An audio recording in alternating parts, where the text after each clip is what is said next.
Bonjour, Version Future, c'est le nouveau podcast du collectif Mountain Changemakers, le laboratoire d'action dédié aux transitions des territoires de montagne. Dans ce podcast, nous vous proposons de suivre les travaux des groupes de travail thématiques qui réunissent nos membres et des experts autour des enjeux liés au dérèglement climatique en montagne. Et quand on parle d'enjeux, celui de la mobilité revient toujours comme l'un des plus importants. La mobilité, c'est éléphant dans la pièce qui pèse selon les études entre 52 et 57% des émissions totales des stations de ski, largement devant celui du bâtiment. Au sein de ce poste transport, les déplacements des visiteurs étrangers en sont la première source, 44%, devant les résidents permanents, 37%, et les touristes français, 19%, selon une étude de l'ADEME. La mobilité, ce fameux scope 3 de nos bilans carbone, mobilité au quotidien, mobilité pendulaire, logistique, transport, avion, train, bus, voiture, vélo, marche à pied et ascenseur valéen, bref, l'un des sujets les plus vastes à explorer pour les changemakers. Et pour ce premier podcast, nous nous attaquons au Mont Blanc des enjeux en le reliant aux élections municipales avec cette interpellation « Futurs élus, faites de la mobilité une priorité ». Pour agir collectivement au cœur des territoires de montagne, je reçois dans ce podcast Romain Béard, coordinateur de notre laboratoire d'action, Stéphane Grochowski, membre de notre collectif, représentant le plan Avenir Montagne de l'Ariège, Laurent Guillemette, membre de Mountain Changemaker et directeur des grands événements à la SNCF, et enfin Charles Nicolas, consultant chez Arcop et animateur de notre groupe de travail Mobilité. Bonjour Romain. Bonjour Benoît. Romain, tu es coordinateur du laboratoire d'action et directeur du développement de Mountain Changemaker. À ce titre, tu suis l'ensemble des travaux du laboratoire. Peux-tu déjà nous en dire quelques mots sur ce laboratoire, nous le présenter, et puis également sur les premiers groupes de travail ? Alors, ce laboratoire d'action, ce collectif, il est issu de la discussion de départ que vous avez pu avoir, toi Benoît, Bruno et Laurent, lors de la création du projet de Mountain Changemakers. Au-delà du média, il y a une volonté des acteurs associatifs, entreprises, territoires, de travailler ensemble sur ces questions de changement de modèle. Donc, dès le démarrage de ce projet, un collectif s'est associé et a travaillé avec nous sur les sujets de transformation et de transition des territoires. Alors, assez rapidement, nous avons défini un certain nombre de grandes thématiques et parmi la thématique qui s'est imposée très très vite comme une thématique majeure, c'est la mobilité. Est-ce que tu peux nous préciser en quelques mots comment cette thématique s'est justement imposée et puis quelle a été la méthode de travail de ce premier groupe ? Dès le début, on a réuni ce collectif pour réfléchir sur ces sujets justement et définir des priorités de réflexion. On a commencé à faire des entretiens avec eux au mois de juin 2025, donc il y a presque un an. C'est une démarche assez longue avec des entretiens individuels, des auditions et des ateliers collaboratifs pour définir justement ces priorités. Alors la mobilité, tu en as parlé, c'est le sujet quand on parle de transition des territoires. Parce qu'il y a beaucoup d'implications qui sont liées à ces enjeux. Bien entendu, le sujet des émissions de gaz à effet de serre. En effet, on considère que plus de 50% des émissions des territoires de montagne sont dues à la mobilité, au transport. Ça, c'est le premier sujet. Après, le deuxième sujet, c'est la qualité de l'air. Les territoires de montagne, par leur topographie, sont enclavés. Et ce que j'ai noté, moi, dans les grands chiffres qu'on a pu voir lors de ces auditions, c'est qu'un habitant sur deux en Auvergne-Rhône-Alpes est soumis à des polluants à des niveaux préoccupants par rapport aux critères posés par l'OMS. Donc, un habitant sur deux en Auvergne-Rhône-Alpes, c'est considérable. Et pour rentrer dans le vif du sujet, Mountain Changemaker a posé une vision qui s'articule autour de deux principaux sujets. Est-ce que tu peux nous en dire plus ? Oui, deux sujets principaux. Donc, le premier, c'est améliorer l'habitabilité à l'année dans les territoires de montagne. Donc ça veut dire au quotidien, travailler à rendre plus accessibles tous les services et toutes les activités qui sont nécessaires, lutter contre l'isolement, être accessible à tous, quelles que soient ses conditions de moyens, quels que soient les milieux socioculturels, ça c'est très important, et permettre le développement d'une diversité d'activités économiques comme les services de proximité, l'installation de nouveaux ménages, de nouvelles familles, et y compris des nouveaux professionnels, les télétravailleurs. Et gérer aussi l'aspect logistique pour l'ensemble des flux, parce que ça aussi, c'est parfois quelque chose qu'on voit moins dans la mobilité, mais c'est le transport logistique au quotidien. un deuxième sujet qui est de permettre l'accès sûr et décarboné aux territoires de montagne, avec là aussi un certain nombre de sous-sujets bien précis. Oui, là, il s'agit de réduire la dépendance au transport carboné et individuel. Donc, ce qu'on a vu tout à l'heure sur les enjeux de la part modale de la voiture individuelle dans les transports du quotidien. Et s'aligner avec les grands objectifs de décarbonation, de réduction des pollutions atmosphériques, pollution sonore, pollution visuelle, de lutter contre l'artificialisation des sols et d'assurer la continuité des activités et des services. Alors, justement, avant peut-être de rentrer dans le sujet bien précis et avant de rentrer dans des propositions qui ont été faites, est-ce que tu peux nous dire quelques mots justement sur la composition de ce groupe de travail? Qui sont les acteurs, les membres, les experts qui ont été sollicités par Mountain Changemaker afin de participer à ces travaux? Dès le démarrage, quand on a construit le collectif, il s'agissait uniquement des membres de Mountain Changemakers. Donc on avait à la fois des territoires, des grandes entreprises, des associations qui étaient mobilisées sur ces sujets. Et c'est eux qui ont défini l'axe de réflexion sur lequel ils voulaient travailler. Donc cette échéance des élections municipales était vraiment devenu le jalon, le temps fort sur lequel ils voulaient se positionner. Et dans la méthode, c'était de travailler justement entre eux pour définir cette thématique et d'aller s'appuyer sur un certain nombre d'experts, experts des territoires, experts des mobilités et des scientifiques qui viennent apporter de la science, des données, partager des expériences pour justement amener de nouvelles propositions issus du terrain. Notre angle pour nous, Mountain Changemaker, c'est de venir justement de challenger les solutions qui existent déjà, des choses concrètes qui viennent du terrain, et pour pouvoir justement les passer à l'échelle et pouvoir transformer l'ensemble des territoires.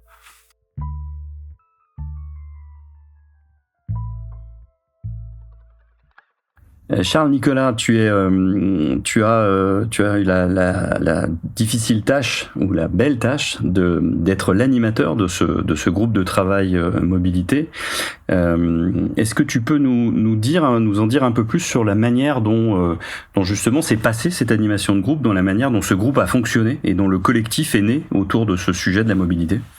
Alors d'abord, il faut rappeler qu'on a eu au sein de ce laboratoire d'action un premier temps avec l'ensemble du collectif pour définir une vision commune de ce qu'on voulait pour l'avenir des territoires de montagne, et puis définir aussi des priorités de travail. Et dans ce collectif, et dans toute la diversité de ce collectif, le sujet des mobilités, il est évidemment apparu très haut.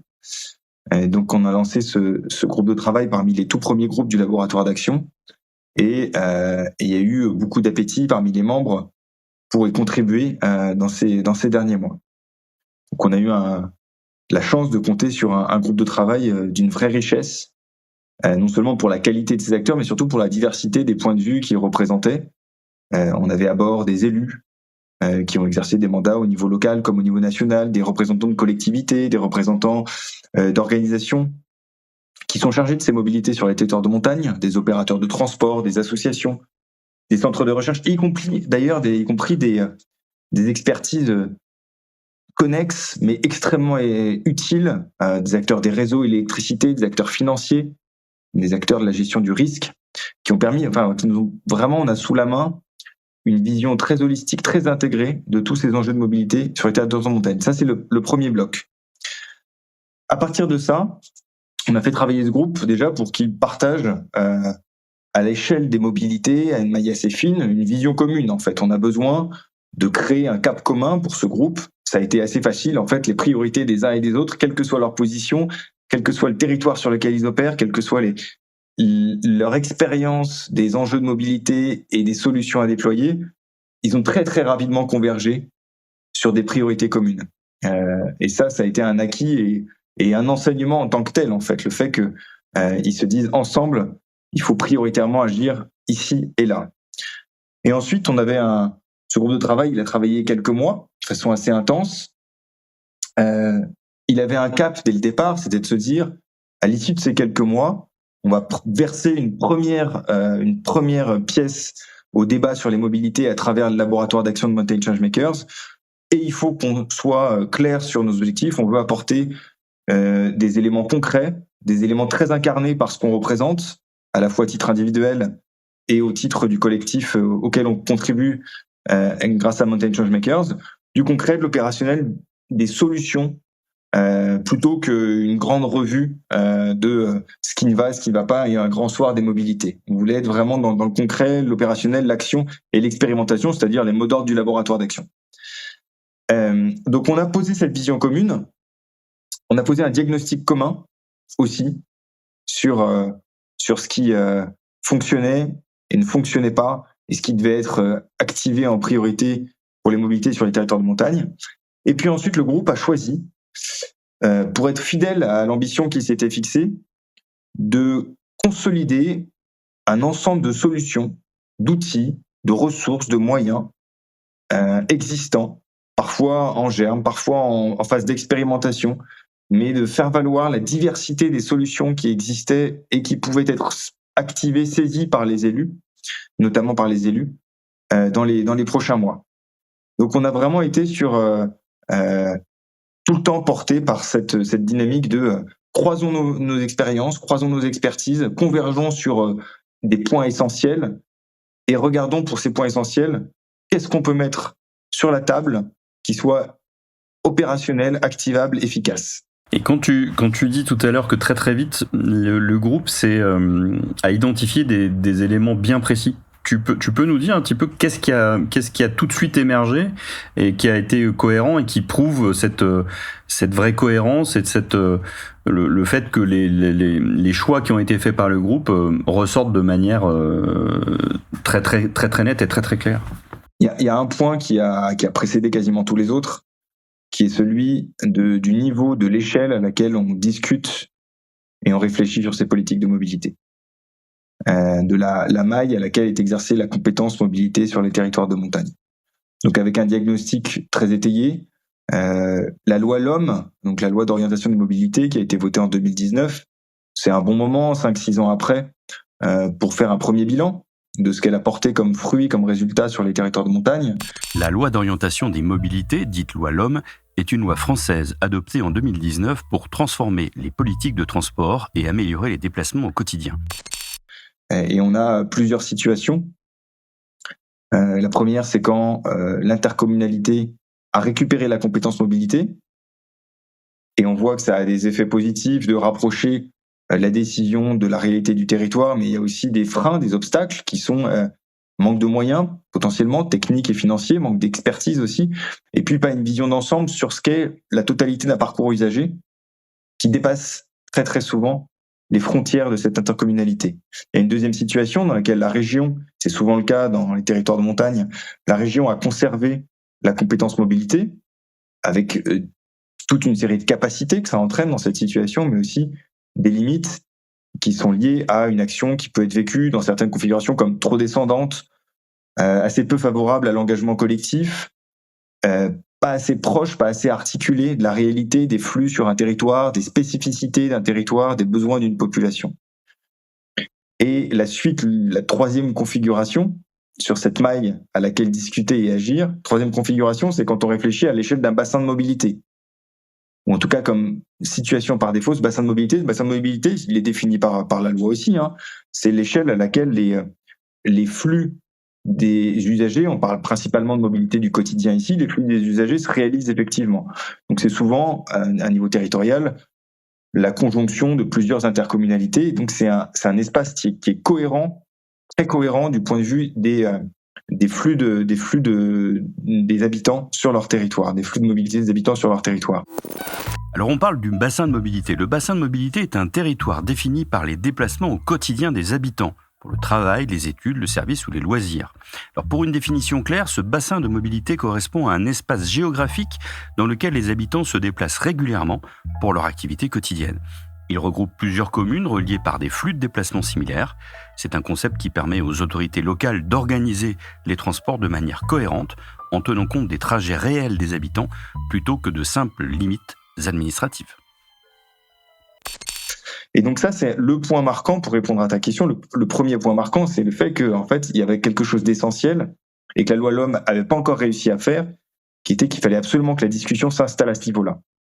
Deuxième sujet sur lequel il y a eu cette convergence très très forte aussi, c'est le fait que dans les politiques de mobilité, dans la façon dont elles sont discutées, pensées aujourd'hui, l'expérience de l'usager est pas assez souvent mise en avant. Elle devrait largement conditionner la réflexion, se dire quel est le parcours d'un usager, comment est-ce qu'on rend sa mobilité pratique, efficace, etc. On veut changer des comportements, en quelque sorte. On veut faire en sorte que non seulement l'usager ait accès à des mobilités qui lui permettent la vie sur son territoire, ses activités économiques, ses activités professionnelles. On veut aussi rendre ces mobilités décarbonées, évidemment. On veut les rendre sûres, et notamment au regard du risque croissant qui pèse sur les infrastructures de transport en montagne à cause du réchauffement climatique. Et donc, on veut penser d'abord du point de vue de l'usager. Et aujourd'hui, la façon dont les politiques de mobilité sont pensées favorise et priorise chacun un peu dans son silo, où on gère le mode de mobilité qu'on a sous la main, sans penser et on gère l'offre sans penser nécessairement. Il y a personne qui est mandaté spécifiquement pour se dire, du point de vue de l'usager, qu'est-ce que ça donne. Et donc ça a des conséquences ensuite concrètes sur les solutions qu'on a proposées aussi. La troisième conviction partagée du groupe que je peux citer ici, c'est que en fait, ce qui est nécessaire, notamment au regard de l'exemple que tu as cité, c'est l'action collective. C'est qu'il faut absolument que les acteurs discutent ensemble le plus possible, parce que chaque acteur en fait est très riche de son expérience, de son expertise sur ces enjeux-là. Plus ils discutent ensemble, plus ils vont pouvoir avoir accès à cette maille de l'expérience usagée, par exemple, plus ils vont avoir un impact efficace sur les mobilités du territoire. Et donc, le groupe prône et l'action collective et l'action à court terme. Et c'est pour ça qu'il a décidé aussi de se saisir de cette opportunité des élections qui arrivent, élections municipales, élections intercommunales. Donc, on aura des nouveaux élus ou des élus qui sont reconduits dans leur mandat, qui ont un ensemble d'injonctions de la part de la population, beaucoup d'enjeux à traiter sur les territoires de montagne. Celui des mobilités peut souvent paraître très impressionnant, difficile à tirer. C'est des politiques qui produisent des effets sur le long terme, c'est sûr. Et à l'échelle du mandat d'un maire ou d'un président de communauté de communes, on n'est pas toujours certain de se dire que le jeu en vaut la chandelle. Et ce que le groupe veut vraiment, grâce à ce travail notamment, c'est que les élus aient conscience du fait que c'est une priorité absolue pour ce qu'ils ont à apporter à leur territoire, à la population qui les a élus, et qui se saisissent donc de ce sujet des mobilités dès le début de leur mandat, avec une série d'actions concrètes, disponibles, et qu'en fait, s'ils sont bien accompagnés, on est très conscient de toutes les contraintes qu'ils ont. S'ils sont bien accompagnés, s'ils sont bien outillés, ils ont la capacité de faire.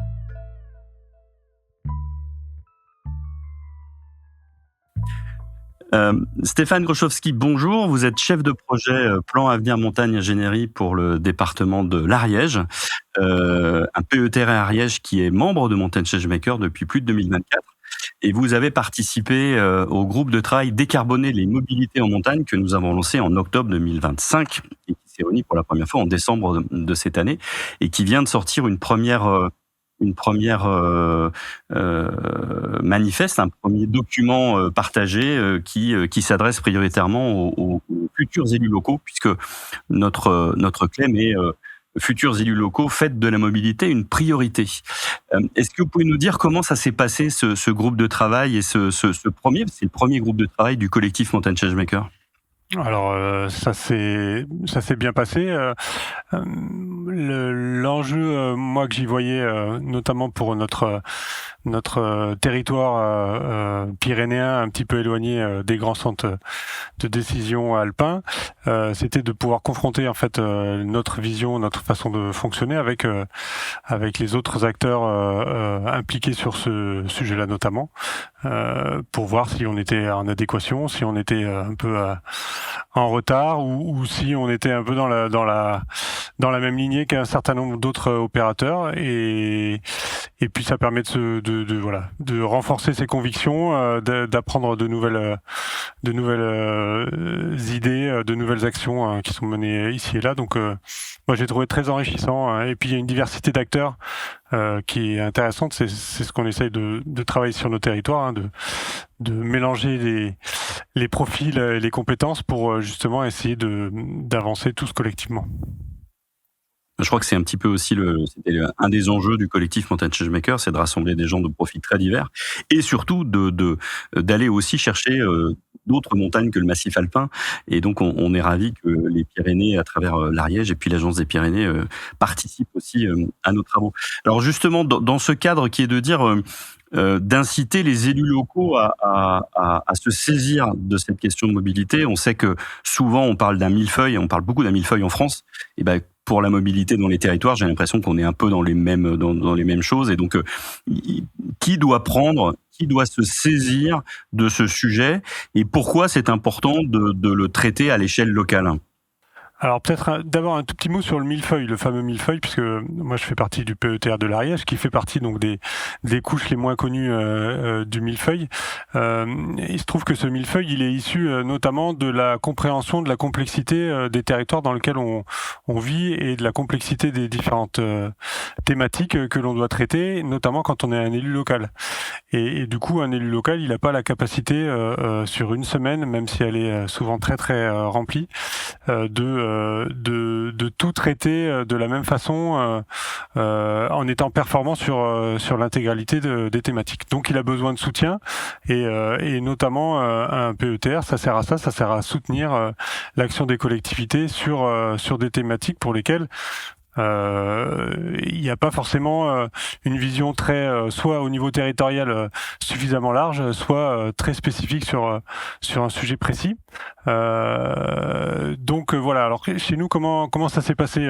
Le plan Avenir Montagne, c'est un dispositif que l'État a mis en place à partir de 2021, qui avait comme objectif la transition des territoires touristiques de montagne sur la partie atténuation, changement climatique, adaptation, diversification, enfin en tout cas sur toutes ces thématiques. Et si on parle d'atténuation, on est obligé de parler de la mobilité puisque moi mon entrée c'était une entrée touristique. D'un point de vue touristique, les principales émissions de gaz à effet de serre, c'est bien la mobilité, notamment pour venir sur les territoires. Et donc, même si le PETR n'a pas de compétences propres sur le sujet de la mobilité, puisque l'organisation telle qu'elle est inscrite dans la loi n'a pas mis ça en place, en tout cas jusqu'à présent, et ben on est rentré par ce sujet-là. Et donc, on s'est intéressé d'abord au ski rail, puisque chez nous, il y a quelque chose qui marche bien.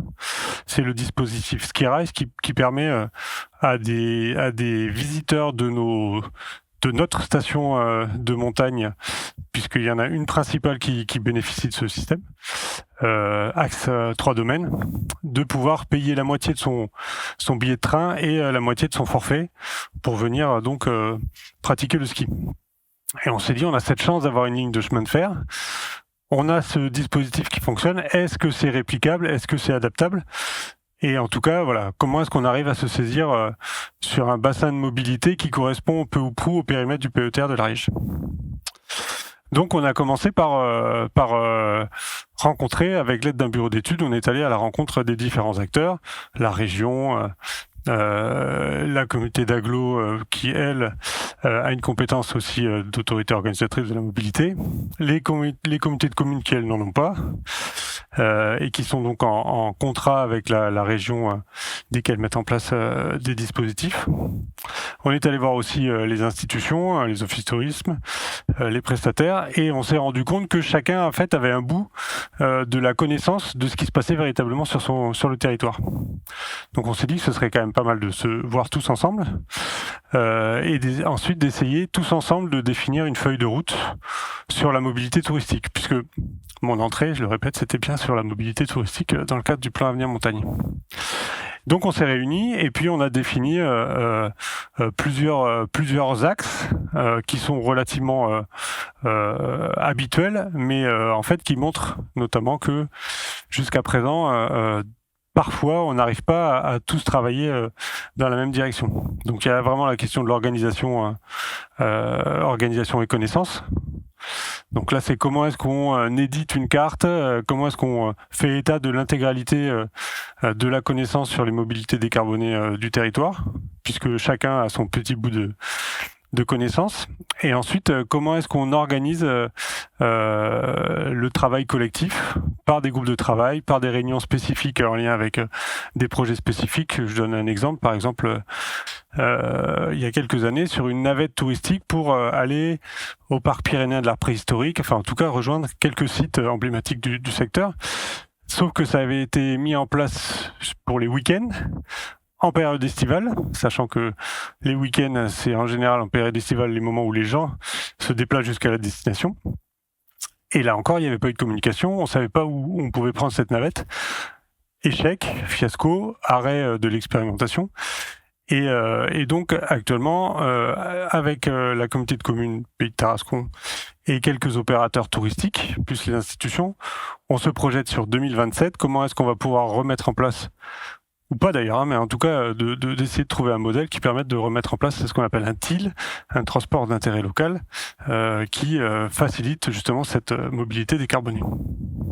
Quand on écoute, on se rend compte que l'important, c'est une forme de coordination, mais là, pour avoir une bonne coordination et que ça fonctionne bien et que les bons choix soient faits, il faut que ça parte de la base, il faut que ça parte d'un échelon le plus local possible. Alors il y a les deux dynamiques qui sont importantes, c'est-à-dire que pour les grosses infrastructures, c'est difficile de partir de la base. On va pas discuter avec l'accompagnateur en montagne ou le camping du coin pour définir à quel endroit ou le nombre de cadences, le cadençage des trains sur une ligne. Là, par exemple, on a un exemple. Actuellement, on n'a plus de ligne. La ligne est coupée entre Foix et Axes-et-Thermes au niveau du train, parce qu'il y a eu un affaissement lié aux pluies importantes de ces dernières semaines. Là, c'est pas au niveau local que peut se jouer en fait l'amélioration, la remise en état et ça. Donc, il y a cette dynamique plus descendante, en tout cas avec des plus gros opérateurs sur les activités les plus structurantes. Et puis, il y a cette action possible, et c'est pour ça que c'est important qu'on en parle dans cette période préélectorale. Là, on s'en rapproche vraiment. Là, on est sur, pour la plupart des élus qui sont en réunion de présentation de leur programme, de se dire, effectivement, on n'a pas forcément la compétence ni la connaissance, en tout cas les ressources en interne pour agir, mais peut-être que si on s'associe avec les collègues des autres communes, alors ça se fait dans le cadre de l'intercommunalité, et puis avec d'autres acteurs qui sont pas acteurs publics, on peut peut-être réussir à débloquer ou à accélérer un certain nombre d'actions. Si on veut travailler sur du partenariat public-privé, il faut que les gens se rencontrent et puissent travailler ensemble pour pouvoir définir ces modalités-là. L'exemple prouve que quand à un moment donné, quand justement on s'en saisit sur une intercommunalité, effectivement, il y a l'infrastructure, elle est plutôt gérée au niveau plus global, au niveau régional, puisque c'est eux qui ont les compétences. Mais est-ce que finalement est-ce que c'est l'impulsion qui doit venir d'un échelon plus communauté de communes ou intercommunalité? Ce qui est certain, c'est que la région, elle a à la fois sa vision, ce que je disais tout à l'heure, sa vision globale, et elle va gérer ses infrastructures à une échelle globale. S'il n'y a pas d'incitation, si on va pas la titiller même de temps en temps pour dire chez nous on aimerait mettre ça en place, mais il y a une vraie volonté de mettre ça en place et venez nous aider, travaillons ensemble à ça. S'il n'y a pas cette remontée du terrain, il y a rien qui se passe. Dans des périodes où budgétairement c'est compliqué, où on peut pas aller sur tout, c'est les territoires qui ont montré le plus d'envie, d'appétit, qui sont pris en compte. Justement, dans un moment de budget contraint, il faut pouvoir optimiser ce qui est mis en place et il faut que ce soit le plus précis possible.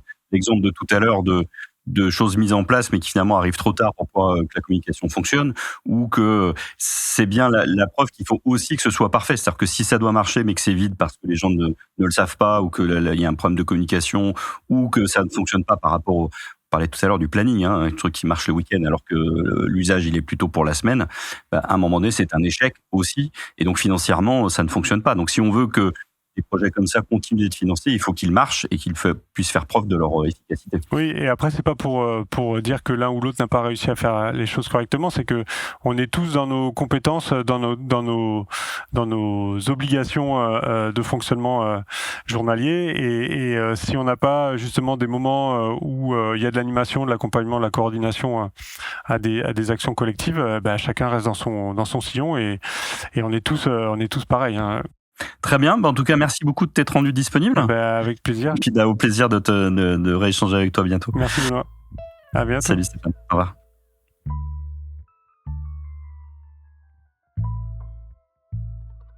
Laurent Guillemette, bonjour.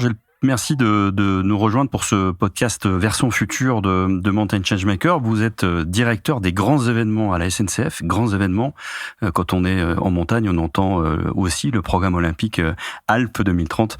On aura probablement l'occasion d'en dire un mot. Pour commencer, est-ce que vous pouvez nous dire pourquoi la SNCF aujourd'hui participe aux travaux du collectif Mountain Changemaker ? Bonjour Benoît. Le sujet il est assez simple, c'est le principe d'être responsable. Ça veut dire quoi, le principe d'être responsable? On a la conviction de pouvoir faire évoluer les habitudes sur le sujet des mobilités décarbonées.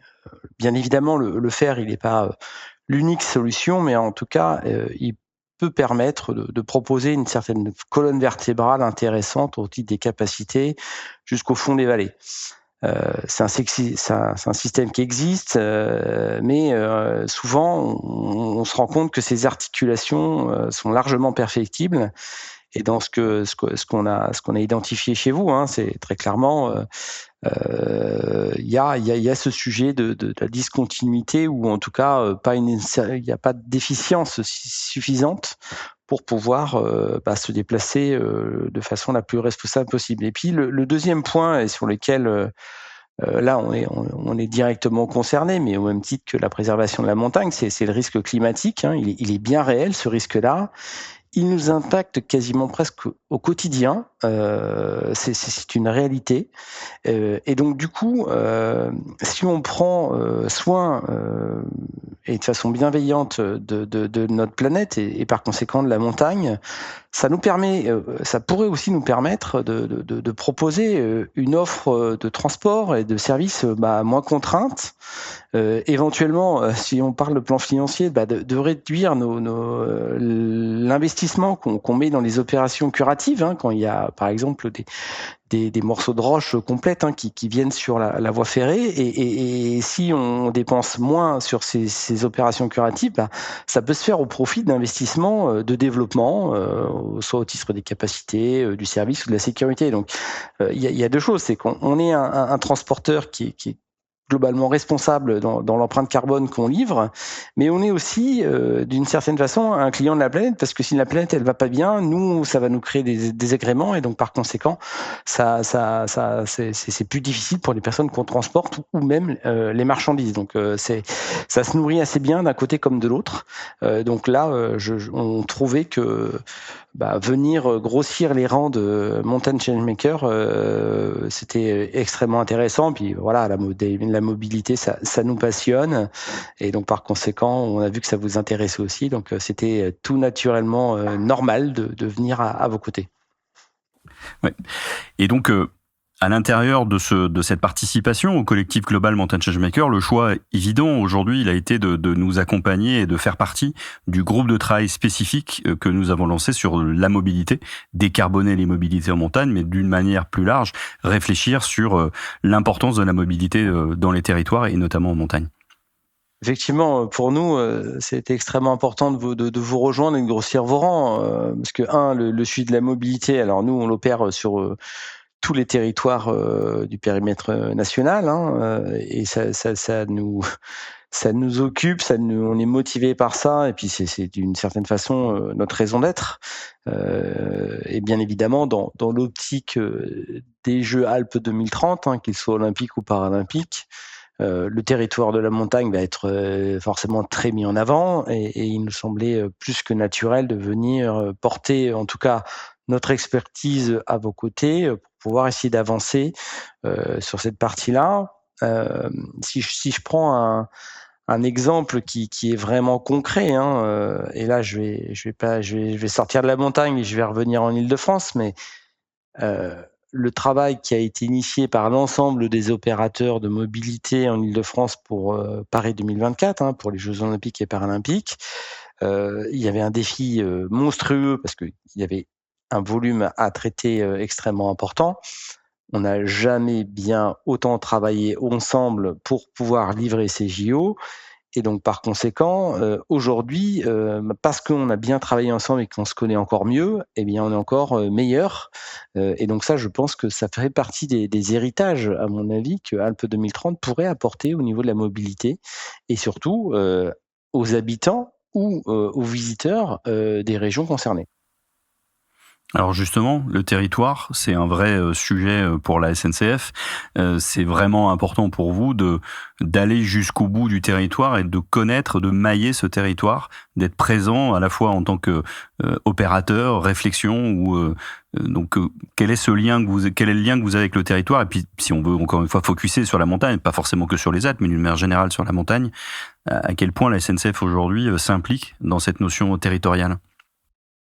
Alors nous déjà, pour revenir un petit peu, pour faire la continuité avec ce que je viens de dire, pourquoi on s'est associé avec vous, en tout cas on a envie d'être à vos côtés, c'est que déjà on voit bien que vous êtes alimenté et animé par de nombreuses personnes du territoire des montagnes. Et ça pour nous c'est important. Nous on est le groupe SNCF, c'est un groupe national et on opère dans l'ensemble des territoires de la France. C'est ce qui fait sa force.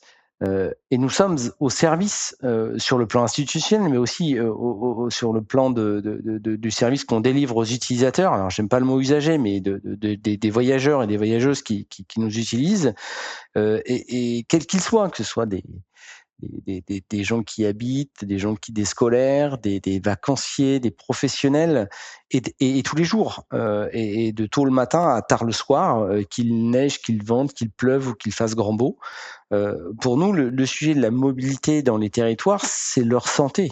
Et donc par conséquent, venir travailler avec des spécialistes comme vous de ces régions-là, avec des problématiques qui sont propres et très spécifiques, ça ne fait que nous aider à être meilleurs demain et à accompagner au mieux les populations qui sont dans ces lieux qui sont contraints.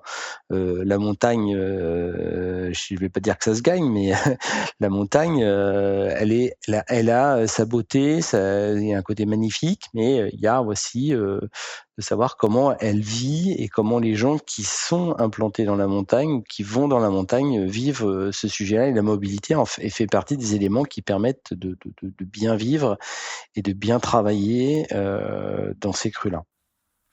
Et alors justement, dans le cadre de ces travaux, un des éléments qui a été mis en avant et qui a été porté, que vous avez porté au niveau du groupe, c'est cette notion de la capacité. Et qui veut dire, en effet, un train, il n'arrive pas à destination finale.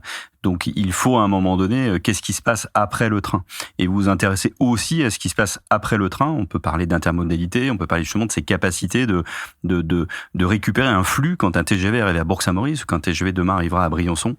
L'ensemble des passagers doivent continuer un voyage, doivent encore aller plus loin. Ça fait aussi partie des réflexions que vous portez aujourd'hui? Je pense que réduire le débat de la mobilité à savoir quel choix il faut faire pour être le plus responsable pour accéder à la montagne, et je dis bien quel choix, savoir une certaine forme d'opposition entre les différents modes de transport qui permettent d'accéder aux vallées ou aux stations. Je pense honnêtement que c'est pas le sujet. Ça peut être un débat idéologique et politique, mais aujourd'hui, si on veut ouvrir le spectre le plus large possible, il faut parler de système de mobilité. Il n'y a pas un mode qui est mieux que l'autre. Je pense qu'il y a en fonction des parcours des uns ou des autres, il y a des choix qui peuvent être un peu faits de façon différente pour des raisons bien particulières. En revanche, quand on parle de système des capacités de mobilité, en fonction de ce qu'on veut faire, et du volume qu'on veut traiter, et quand je parle de volume, là on parle de passagers ou de voyageurs, il y a des choses qu'on peut faire avec certains modes et pas avec d'autres. Le mode ferroviaire est considéré comme un mode, on appelle lourd, avec une capacité d'emport assez importante. Ça permet de desservir aussi de nombreuses destinations. Si je prends dans la Tarentaise, on peut aller de Moutier jusqu'à Bourg-Saint-Maurice, en passant par M, ou avant éventuellement Albertville. Donc on est capable aussi de proposer tout ça. Maintenant, qui dit capacité et système capacitaire de mobilité, d'identifier également les articulations qui existent dans les différents modes qu'on pourrait utiliser pour aller jusqu'en station. Alors ça passe par quoi? Ça passe par une espèce de plateforme multimodale qu'on appelle généralement la gare ou les pôles d'échange multimodaux, qui sont à proximité des gares. Et il faut comprendre aussi que dans une offre un peu de bout en bout, pour un voyageur, il faut comprendre que si un TGV est plein à ras-bord à 100% et qu'il descend tous ses voyageurs à Bourg-Saint-Maurice, si tout le monde veut aller à Val d'Isère, je prends des stations qui seront proches de Mont-Olympique, mais un TGV c'est 10 quarts de tourisme.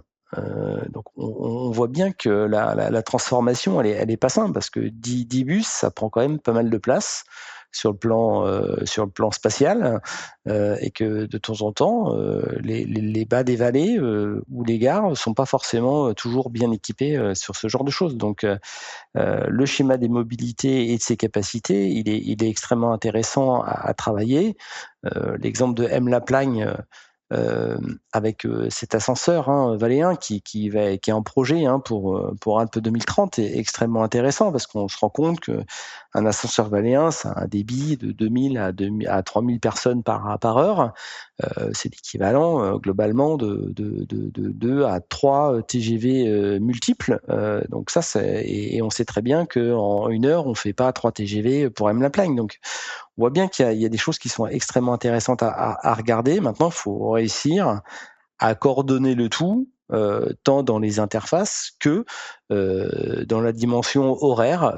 Trop souvent, on entend le train part trop tôt ou le train arrive trop tard par rapport au bus, à la voiture ou à l'ascenseur valéen. Donc c'est ça qu'il faut essayer de travailler. Et ce système-là, il me semble extrêmement intéressant à travailler dans l'optique de 2030, mais c'est surtout qu'une fois qu'on a réussi à faire ça en 2030, c'est ce que je l'espère, on arrivera à le faire perdurer et à continuer à le développer.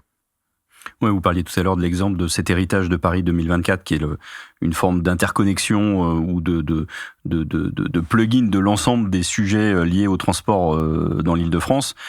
Cette gouvernance, à un moment donné, ce pilotage des mobilités dans une vallée alpine ou dans une vallée pyrénéenne, elle est primordiale en effet. Et donc là-dedans, la SNCF a aussi un rôle, à un moment donné, une expertise, un accompagnement pour pouvoir justement aider les territoires à mener cette réflexion.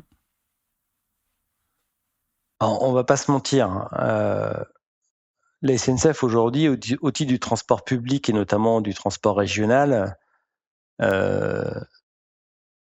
il est un exploitant pour le compte d'un financeur et de son premier client, qui est l'autorité organisatrice de mobilité, qui est la région. Faut pas se tromper, la SNCF, elle ne fait pas, en tout cas d'un point de vue transporteur, elle ne fait pas ce qu'elle veut dans les horaires ou le type de train qu'elle engage. Elle a un contrat qui le lie à la région, et par conséquent, on opère de concert avec la région ce qui nous est demandé. Souvent, on essaie de travailler bien évidemment avec les opérateurs plus locaux, routiers, mais qui ont aussi un mandat de service public. Alors après, on peut changer d'AOM, c'est pas forcément la région, ça peut être le département, ça peut être la Comcom, les villes. Là, il y a un travail de coordination, mais ce rôle de coordination, en tout cas sur le plan légal, il devrait et il doit être organisé par les régions. Après, en fonction des régions, les enjeux sont pas forcément les mêmes, il y a pas forcément les mêmes moyens, mais cette coordination, normalement, elle se fait par la région. Après, bien évidemment, directeurs de gare ou les directeurs TER, ils essaient de travailler au mieux avec les opérateurs routiers, mais après, voilà, il y a aussi chacun ses contraintes et des lots budgétaires qui sont pas forcément les mêmes. Donc là, il faut faire aussi coïncider toutes ces équations-là dans un même ensemble. Je vais reprendre cette notion justement des régions. Vous le disiez tout à l'heure, Laurent, la SNCF est certes un groupe national, mais l'organisation, l'entité organisatrice de la mobilité, ce sont les régions. Donc les régions ont un rôle très très important dans le dispositif. Comment vous, justement, quelle est l'interface et de quelle manière vous travaillez avec les régions ? Ce qu'il faut bien comprendre dans cette grande maison qu'on appelle la SNCF, c'est un groupe qui est constitué dans son cœur ferroviaire, parce que SNCF fait aussi du routier et de la logistique. Il est constitué de 2 gestionnaires d'infrastructures, notamment le réseau et les gares, et de 2 familles de transport de voyageurs, dont un est spécialisé dans les marchés de délégation de services publics et ce qu'on appelle les TER. Les régions administratives, finalement, sont nos premiers clients, notamment quand on doit opérer un plan de transport, mais également quand on est gestionnaire d'infrastructure, parce que globalement, on a un contrat tous les 4 à 5 ans qui nous permettent de voir quels sont les travaux de rénovation, de maintenance, de développement du réseau ferroviaire à leur demande et avec des fonds publics, donc des fonds publics de la région et de l'État. C'est exactement ce qui va se passer, notamment sur la partie de la ligne des Alpes entre Marseille et Briançon d'ici à 2030, où on va rénover plus de 200 km de voies avec la mise en place d'une nouvelle signalisation et la création de certains points de croisement pour que la ligne puisse justement porter plus de capacité et plus de fréquence de train avec des meilleurs temps de parcours. Donc ça c'est vraiment quelque chose qu'il faut bien comprendre. Et dans les transports régionaux, la région, elle est en responsabilité sur ce sujet-là. Ça veut dire quoi ? Ça veut dire qu'elle est notre mandataire en matière d'offre de services. Bien évidemment, nous sommes des experts et des opérateurs pour le compte de ces régions qui nous demandent d'opérer. Aujourd'hui, le rôle des SNCF, c'est d'être un co-constructeur de solutions pour le compte de la région, bien évidemment de proposer des solutions dans le cadre de la gestion du réseau et surtout de tenir les comptes de l'argent public qui nous est mis à disposition pour faire les travaux qui nous ont été commandés. Très bien, merci beaucoup Laurent. On aura sûrement l'occasion de beaucoup reparler de train et de réseau ferré dans les prochaines semaines, prochains mois sur Mountain Changemaker. Bonjour Romain. Alors justement, ce collectif a défini 6 propositions qui sont les 6 premières propositions de ce premier travail, de ce premier livrable.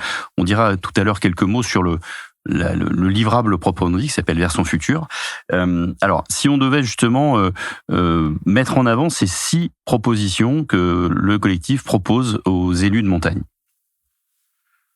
Oui, alors on a fait 6 propositions avec un objectif clair, c'est que pour chacune d'entre elles, on veut amener un certain nombre de ressources, de références et d'expériences de terrain qui existent.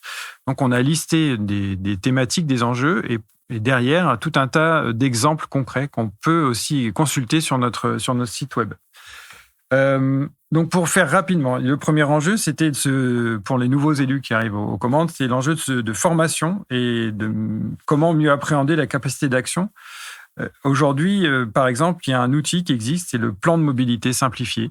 Donc, c'est un outil assez simple, d'où le nom, qui est exploitable par les nouveaux élus et qui permet de faire un diagnostic très rapide des enjeux de mobilité sur son territoire et de prendre des décisions très vite. C'est quelque chose qu'ils peuvent s'approprier dès demain et avoir des réponses à ces premières questions. Deuxième thème, c'est mettre en commun les expériences. Donc, c'est interagir avec ceux, par exemple, qui ont mis en place ce type de plan de déplacement de mobilité simplifié. Et pouvoir comprendre justement quels sont les freins, quelles sont les opportunités, comment ça fonctionne et comment ils ont arrivé, ils sont dans certains territoires, à mettre ça en place très rapidement. Le troisième point, c'est identifier la bonne échelle de dialogue et d'action pour les territoires. C'est vrai qu'on a sur ces sujets de mobilité, il y a beaucoup d'opérateurs qui travaillent à différentes échelles. Bien entendu, on a des transporteurs nationaux, on a la région qui est un acteur majeur. Et après, sur les territoires, en fonction des mailles territoriales, il y a des responsabilités qui se diffusent. Et là, c'est bien d'identifier quelle serait la meilleure échelle sur laquelle l'élu local va avoir la main. Cinquième point, cartographier les mobilités.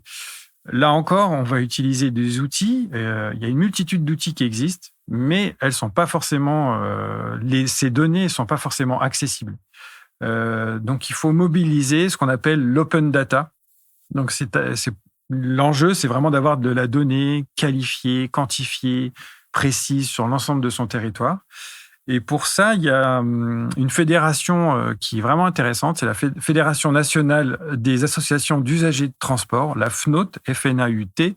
Pareil, on retrouvera les liens sur le site, qui publie tout un tas de données, de ressources. Et son combat, c'est justement de rendre ces données publiques et compréhensibles pour les décideurs politiques et locaux. Sixième point et dernier point, c'est développer la culture des risques et planifier l'adaptation. Alors là, pour le coup, l'enjeu du risque pour la mobilité, on l'a vu, c'est central. Vous vous rappelez, il y a quelques années en arrière, un caillou qui tombe la veille des vacances de février sur la route qui relie Albertville à Moutier, et c'est des centaines de milliers de lits qui sont vides. L'enjeu économique est colossal. Et cette culture du risque, vraisemblablement, d'après les acteurs de la mobilité aujourd'hui, elle n'est pas suffisamment prise. Et il faut vraiment que les élus locaux intègrent des plans de résilience et de robustesse vis-à-vis de ce risque géologique. Alors, l'ensemble de ces travaux ont été retranscrits et ce podcast fait partie d'un des livrables. Nous avons un autre livrable version future qui va être disponible sur le site internet mountainchangemaker.org qui regroupe toutes les informations sur notre groupe de travail. Tu peux nous en dire plus ?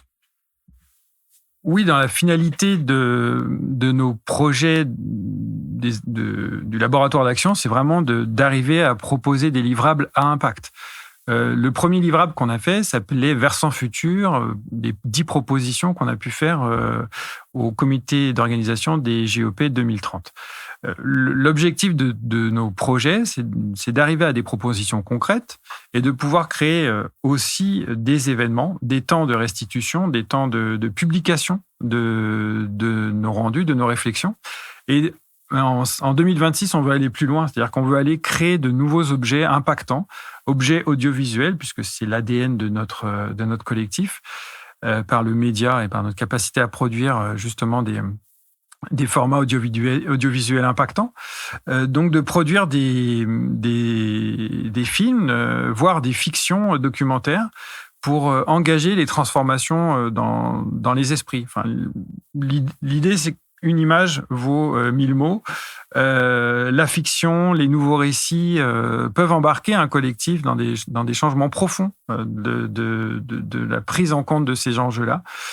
Et on voit qu'on a un rôle à prendre. On a vraiment de la responsabilité à produire ce genre de projet, porter plus loin nos messages de transition et de transformation des modèles.